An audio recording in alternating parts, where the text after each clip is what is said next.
জমে উঠছে নগরীর কোরবানির পশুর হাটগুলো। যোগান বেড়েছে কয়েক গুণ। এখনও পুরো দমে শুরু হয়নি বেচাকেনা। রাজধানীর হাটগুলোতে দাম যাচাইয়ে ব্যস্ত ক্রেতারা। আগের তুলনায় বেড়েছে ক্রেতার উপস্থিতি।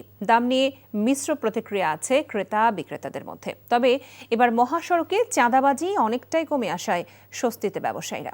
নাজিবুর রহমানের রিপোর্ট। বুধবার সকালেও রাজধানীর হাটগুলোতে দেশের বিভিন্ন প্রান্ত থেকে কোরবানির পশু আসে। বেচাকেনা না থাকায় হাটগুলোতে পশুর সংখ্যা বেশি, তবে অন্যান্য দিনের তুলনায় বেড়েছে ক্রেতাদের ভিড়। পছন্দের পশুর দাম যাচাই এসে অনেকেই কিনছেন কোরবানির পশু। দাম নিয়েও সন্তুষ্ট তারা। ক্রেতা হিসাবে মোটামুটি আমরা সন্তুষ্ট। না, ঘুরছি, আমি কমলাপুর বাজারও ঘুরছি, এই সাধারণপুর হাটেও ঘুরছি। মোটামুটি রিজনেবল প্রাইস। 4টে গরু নিয়ে আইছি, কোনো একটা বেশি বিক্রি হয়েছে না।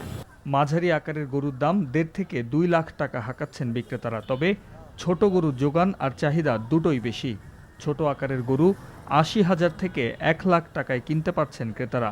সময় থাকায় ছোট আকারের গরু এখনও লাখের উপরে দাম হাঁকছেন অনেকে। আমার থেকে মনে হচ্ছে বিক্রেতারা বেশি দাম চাচ্ছে, তো কম হলে ভালো হয়। আমাদের মাঝারি সাইজের গরু আমাদের বেশি পছন্দ হচ্ছে।